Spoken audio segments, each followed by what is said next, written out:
بسم اللہ الرحمن الرحیم الحمد للہ رب العالمین والصلاة والسلام علی سید المرسلین وعلی آلہ وصحبہ اجمعین۔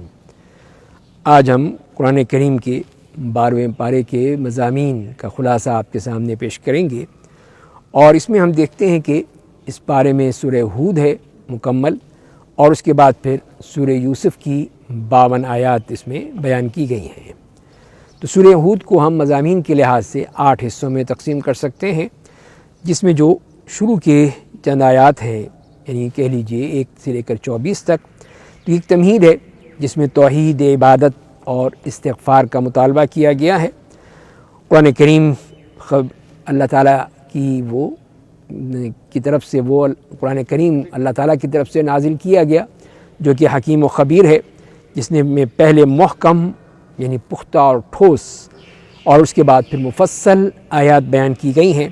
سب سے پہلے توحید عبادت کا مطالبہ کیا گیا کہ اللہ تعبدوا الا اللہ، اور اس کے بعد پھر استغفار کا مطالبہ کیا گیا، اور اس کے ساتھ ساتھ بتا دیا کہ یمتعکم متاعا حسنا الی اجل مسمى، پھر یوم عذاب سے ڈرایا گیا ہے۔ قریش کے اعتراضات کا بھی جواب دیا گیا کہ انہوں نے اعتراض کیا تھا کہ آپ کے ساتھ کوئی خزانہ یا کوئی فرشتہ کیوں نہیں نازل کیا جاتا۔ آپ صلی اللہ علیہ وسلم پر خود سے جھوٹ گھڑ لینے کا الزام عائد کیا گیا۔ اس کے جواب میں اللہ تعالیٰ نے ان کو چیلنج کیا کہ اگر وہ اس طرح کی 10 صورتیں بنا کر دکھا دے، ورنہ پھر اللہ کے قرآن کو تسلیم کریں کہ یہ اللہ کا کلام ہے، اللہ کی طرف سے نازل کیا گیا ہے، اور اس دعوت توحید کو قبول کر لیں۔ اللہ کی سنت کو بیان کیا گیا کہ وہ دنیا پرستوں کو دنیا عطا کر دے گا، لیکن ان کے لیے آخرت میں عذاب ہوگا، جہنم ہوگی۔ اللہ کے راستوں سے روکنے والے اور اللہ کے راستوں کو ٹیڑھا کرنے والے اللہ تعالیٰ کو بے بس نہیں کر سکتے، کوئی ولی ان کی مدد نہیں کر سکتا، ان کے لیے دوہرا عذاب دیا جائے گا۔ اہل ایمان اور اہل کفر کی مثال آنکھ والے اور اندھے اور پھر سننے والے اور بہرے کی سی ہے، یہ برابر نہیں ہو سکتے۔ اس کے بعد ہم اگلے پیراگراف میں دیکھتے ہیں کہ جس میں حضرت نوح علیہ السلام کی دعوت اور قوم نوح کی ہلاکت کا بیان کیا گیا کہ یہ وہ لوگ تھے جو کہ حضرت نوح علیہ السلام سے مجادلہ بھی کر رہے تھے اور طرح طرح کی باتیں بھی کر رہے تھے، اور آخر پھر جب حضرت نوح علیہ السلام کو کشتی بنانے کا حکم دیا گیا تو وہ پھر مذاق اڑاتے رہے کہ یہ کیسے ہو سکتا ہے، کیسے یہ کشتی یہاں پر چل سکتی ہے، اور پھر جب وہ طوفان آیا تو اس نے ان کافروں کو غرق کر دیا اور کشتی والے مسلمان بچا لیے گئے۔ حسنو کا ایک بیٹا جو ایک مادہ پرست کافر تھا، تو وہ پہاڑ پر چڑھ گیا۔ اس کا خیال یہ تھا کہ نعوذ باللہ اللہ تعالیٰ نہیں بلکہ پہاڑ اسے پانی سے بچا سکتا ہے، لیکن ظاہر ہے کہ ایسا نہیں تھا۔ ایک تیز اور بلند موج نے اس کو لپیٹ میں لے لیا، اور وہ بھی انہی کافروں کے ساتھ جہنم رسید ہو گیا۔ تیسرے پیراگراف میں حضرت ہود کی دعوت اور قوم عاد کی ہلاکت کا تذکرہ ہے کہ انہیں بھی حضرت ہود نے شرک سے بچنے اور توبہ اور استغفار کرنے کی دعوت دی۔ استغفار کے فضائل بیان کیے کہ اس سے بارشیں بھی ہوں گی، قوت بھی ملے گی، لیکن وہ لوگ اپنے ان خداؤں کو چھوڑنے کے لیے تیار نہیں تھے۔ اور اس کے بعد اللہ تعالیٰ نے پھر ان کو بتا دیا کہ اللہ تعالیٰ تمہیں بھی ہلاک کر کے دوسری قوم کو لے آئے گا، اور اس طرح اس قوم کو بھی تباہ کرنے کے بعد پھر اگلے قوم کا تذکرہ فرمایا، جو ہم آیت نمبر 61 سے لے کر 68 تک دیکھتے ہیں، جس میں حضرت صالح علیہ السلام کی دعوت اور قوم سمود کی ہلاکت کا تذکرہ ہے۔ اور یہ وہ لوگ ہیں جو کہ اہل ایمان عرب کے جنوبی علاقوں سے ہجرت کر کے مدینہ منورہ کے شمال میں آباد ہو گئے تھے۔ تو آج کے لیے علاقہ مدائن صالح کہلاتا ہے، ان کی نسل سمود کہلائی، انہیں عاد ثانی بھی کہتے ہیں۔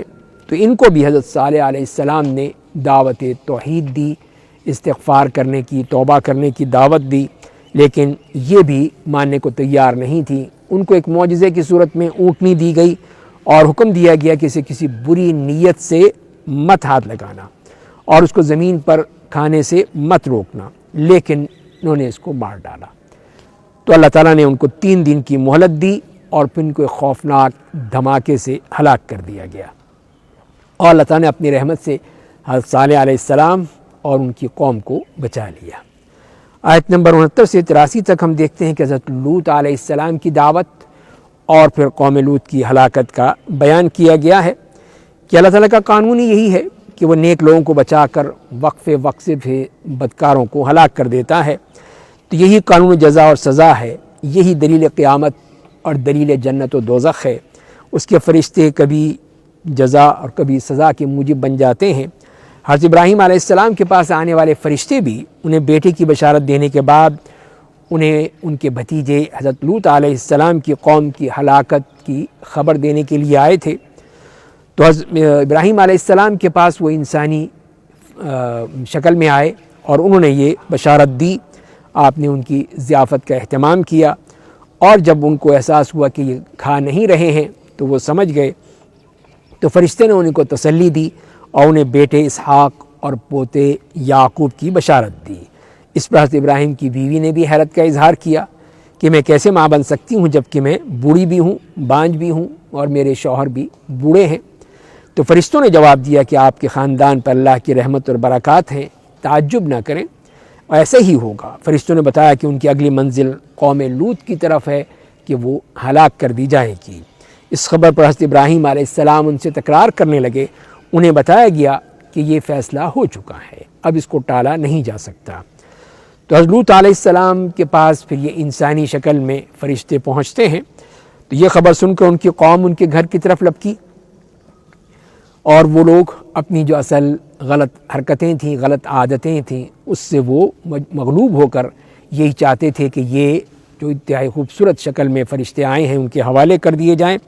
حضرت لوط نے ان کو اللہ کا خوف بھی دلایا، لڑکیوں سے شادی کی پیشکش کی اور کہا کہ میرے مہمانوں کے سامنے مجھے رسوا مت کرو، لیکن قوم پاگل ہو چکی تھی۔ انہوں نے کہا آپ کو معلوم ہے کہ ہمیں اس سے کوئی دلچسپی نہیں ہے جو آپ کہہ رہے ہیں۔ انتہائی بے بسی کے عالم میں حضرت لوط نے فرمایا کہ کاش میرے پاس قوت اور طاقت ہوتی۔ حضرت لوط کو حکم دیا گیا کہ وہ اہل ایمان کو لے کر راتوں رات بستی سے نکل جائیں، کیونکہ صبح سے پہلے اللہ کا عذاب آنے والا ہے۔ اور جب اللہ کا عذاب نازل ہوا تو بستی کو اوندھا کر دیا گیا اور اس کے اوپر پتھروں کی بارش کر کے اس کو تباہ و برباد کر دیا گیا۔ فلما جاء امرنا جعلنا عالیہا سافلہا وامطرنا علیہا حجارۃ من سجیل منضود۔ یہ واقعہ غالباً 2100 قبل مسیح کا ہے، اور قوم لوط بحر مردار ڈیڈ سی کے جنوب میں آباد تھی۔ اس کے بعد اگلے پیراگراف میں حضرت شعیب علیہ السلام کی دعوت اور ان کی قوم کی ہلاکت کا تذکرہ ہے۔ تو حضرت شعیب علیہ السلام اصحاب مدین اور اصحاب الایکہ کی طرف نبی بنا کر مبعوث کیے گئے تھے۔ حضرت شعیب نے بھی سب سے پہلے اپنی قوم کو توحید کی دعوت دی، انہیں ناپ تول میں ڈنڈی مارنے سے روکا، اللہ کے عذاب سے ڈرایا۔ یہ قوم رزق حرام کی عادی بن چکی تھی، تو قوم سے کہا گیا کہ بقیت اللہ خیر لکم، کہ تھوڑی سی حلال بچت کثیر حرام سے بہتر ہوتی ہے۔ تو یہ لوگ جو سیکولر ذہنیت کے حامل تھے، انہوں نے حضرت شعیب علیہ السلام سے کہا آپ اپنی نمازوں سے کام رکھیے، آپ جو کر رہے ہیں وہی کیجئے، ہمیں باپ دادا کے طریقہ عبادت سے منع مت کیجئے۔ ان کا خیال یہ تھا کہ مذہب اور اہل مذہب کا مالی اور اقتصادی امور میں کیا دخل ہو سکتا ہے، ایک وہی جو سیکولر ذہنیت ہے۔ حضرت شعیب علیہ السلام نے بقدر توفیق اور استطاعت اصلاحی کوشش کی، لیکن یہ لوگ ماننے والے نہیں تھے، اور پھر ان کا انجام بھی وہی ہوا جس سے پہلے قوم نوح، قوم ہود اور قوم صالح کا ہو چکا تھا۔ اور پھر 7ویں پیراگراف آیت نمبر 96 سے 99 تک حضرت موسیٰ کی دعوت اور آل فرعون کی ہلاکت کے بارے میں بیان کیا گیا ہے۔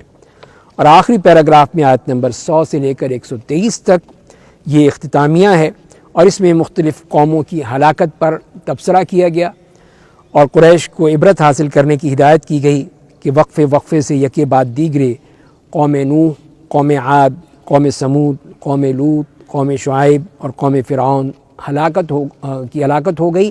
تو اس طرح یہ ہے کہ اگر یہ بھی نہ مانے تو پھر ان کا بھی وہی حشر ہوگا جو کہ ان سے پہلے قوموں کا ہو چکا ہے، لیکن یہ وہی سمجھ سکتا ہے جو کہ عبرت حاصل کرے۔ وَكَذَلِكَ أَخْذُ رَبِّكَ إِذَا أَخَذَ الْقُرَىٰ وَهِيَ ظَالِمَةٌ إِنَّ أَخْذَهُ أَلِيمٌ شَدِيدٌ۔ تو ہلاکت کے بارے میں اللہ تعالیٰ کی یہ سنت بیان کر دی گئی کہ وہ اصلاحی قوتوں کی موجودگی میں کسی قوم کو ہلاک نہیں کرتا۔ وَمَا كَانَ رَبُّكَ لِيُهْلِكَ الْقُرَىٰ بِظُلْمٍ وَأَهْلُهَا مُصْلِحُونَ۔ تو یہ دنیا ایک دار امتحان ہے، اللہ تعالیٰ ظالم جن و انس سے جہنم کو بھر کر رہے گا۔ رسول اللہ صلی اللہ علیہ وسلم کو تسلی اور کافروں کو دھمکی دی گئی کہ فریقین اپنے موقف پر اٹل ہیں، تو بہت جلد اللہ تعالیٰ حق و باطل کا فیصلہ فرما دے گا۔ آخری آیت میں یہ بتایا گیا کہ کوئی کرے یا نہ کرے، رسول اللہ صلی اللہ علیہ وسلم کو توحید عبادت اختیار کرنے کا حکم دیا گیا، صرف اللہ پر بھروسہ اور توکل اختیار کرنے کا حکم دیا گیا کہ فاعبدہ وتوکل علیہ۔ تو یہاں پر یہ سورہ ہود مکمل ہوتی ہے، سورہ یوسف کی طرف آتے ہیں۔ تو سورہ یوسف بھی قرآن کریم کی ایک اہم صورت ہے جس کو ہم 3 حصوں میں تقسیم کر سکتے ہیں۔ تو پہلے پیراگراف میں تو جو 2 آیات پر مبنی ہے کہ جس میں نزول قرآن کا مقصد بیان کیا گیا ہے، وہ ہے تعقل، کہ اس کو غور و فکر کیا جائے، اور اس قصے کو جو اس میں بیان کیا گیا ہے اس کو احسن القصص بیان کیا گیا، جو بہترین قصوں میں ہے۔ اور اس کے بعد ہم دیکھتے ہیں کہ دوسرے پیراگراف میں حضرت یوسف علیہ السلام کا قصہ بیان کیا گیا کہ جس میں آیت نمبر 3 سے لے کر 101 تک ہمیں یہ قصہ ملتا ہے۔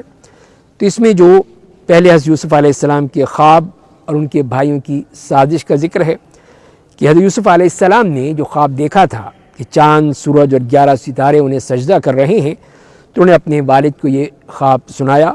والد نے نصیحت کی کہ اپنے بھائیوں سے اس کا تذکرہ مت کرنا، اس لیے کہ وہ ان سے حسد کرتے تھے، اور اسی حسد کی وجہ سے انہوں نے بہانے سے حضرت یوسف کو لے گئے جنگل میں اور ایک اندھے کنویں میں پھینک دیا، اور والد کے پاس ایک خون لگی ہوئی قمیص لا کر پیش کر دی کہ یوسف کو بھیڑیا کھا گیا ہے۔ حضرت یعقوب نے صبر جمیل کا مظاہرہ کیا، اور ایک تجارتی قافلہ حضرت یوسف کو فلسطین سے مصر لے گیا اور وہاں انہیں فروخت کر دیا۔ آیات نمبر 21 سے 35 تک پھر سرزمین مصر پر حضرت یوسف علیہ السلام کی آزمائشوں کا تذکرہ ہے کہ جب حضرت یوسف مصر پہنچتے ہیں تو انہیں ایک امیر آدمی نے خرید لیا، گھر میں رکھا، بیوی کو نصیحت کی ان سے اچھا سلوک کرنا۔ حضرت یوسف علیہ السلام جو اپنے خوبصورتی میں بے مثال تھے، تو اسی امیر کی بیوی ان کی محبت میں گرفتار ہو گئی۔ اس نے انہیں گناہ پر اکسایا، لیکن انہوں نے اس سے اجتناب برتا، اور اس نے پھر الٹا الزام بھی حضرت یوسف علیہ السلام پر لگا دیا، اور پھر خاندان کی عورتوں نے جب ملامت کی تو اس نے اپنی سہیلیوں کو بلا کر حضرت یوسف علیہ السلام کو دکھلایا، اور وہ بھی ان کو دیکھتی کی دیکھتی رہ گئیں اور اپنے ہاتھ کاٹ ڈالے، اور بالآخر حضرت یوسف علیہ السلام کو دھمکی دی کہ اگر وہ اس کی بات نہیں مانیں گے تو وہ ان کو جیل میں ڈال دے گی۔ تو یوسف علیہ السلام اپنے اس موقع پر ثابت قدم رہے، یہاں تک کہ انہوں نے ان کو جیل میں ڈال دیا۔ تو تیسرے حصے میں ہم دیکھتے ہیں 36 سے 42 تک، تو حضرت یوسف علیہ السلام کی وہ جیل کی آزمائش کا تذکرہ ہے کہ اس میں رہے، اور وہاں پر بھی جو بتایا گیا کہ جس میں حضرت یوسف علیہ السلام کو 2 قیدیوں کی رفاقت نصیب ہوئی، انہوں نے ایک خواب دیکھا، حضرت یوسف علیہ السلام نے وہ تعبیر بتائی اور ان کو اس کے ساتھ ساتھ عقیدہ توحید کی دعوت دی۔ تو ایک آدمی ان میں سے جیل سے چھوٹ گیا، تو اس نے حضرت یوسف علیہ السلام نے کہا کہ میرا تذکرہ اپنے بادشاہ سے کرنا، لیکن وہ بھول گیا۔ اس کے بعد ہم دیکھتے ہیں آیت نمبر 43 سے 57 تک، جس میں بادشاہ مصر کے خواب اور خزائن مصر پر یوسف علیہ السلام کی سال قیادت کی تعیناتی کا تذکرہ ہے کہ بادشاہ نے ایک خواب دیکھا، اہل دربار سے تعبیر پوچھی۔ اس وقت ملازم کو یاد آیا کہ خوابوں کی بہترین تعبیر تو حضرت یوسف علیہ السلام کر سکتے ہیں جو اس وقت قید خانے میں محبوس ہیں۔ حضرت یوسف نے تعبیر بتائی، بادشاہ بہت خوش ہوا، اس نے فیصلہ کیا کہ انہیں اپنے معاون بنا لے، اپنے قریب لے آئے۔ حضرت یوسف علیہ السلام نے جیل سے اس وقت تک نکلنے سے انکار کر دیا جب تک کہ ان پر لگائے ہوئے جھوٹے الزامات کی تحقیق نہ ہو جائے۔ تو اس عورت نے بھی اپنی غلطی، حضرت یوسف علیہ السلام کی بے گناہی کا اقرار کیا۔ اسی طرح حضرت یوسف علیہ السلام جیل سے چھوٹ کر مصر کے حکمران بن گئے، اور یہاں پہ یہ 12واں پارہ مکمل ہوتا ہے۔ کل انشاءاللہ ہم 13ویں پارے میں بات کریں گے جس میں حضرت یوسف علیہ السلام ہی کا تذکرہ جاری ہے۔ اللہ تعالی ہمیں قرآن کو سمجھنے، پڑھنے اور عمل کرنے کی توفیق عطا فرمائے۔ وآخر دعوانا ان الحمد للہ رب العالمین۔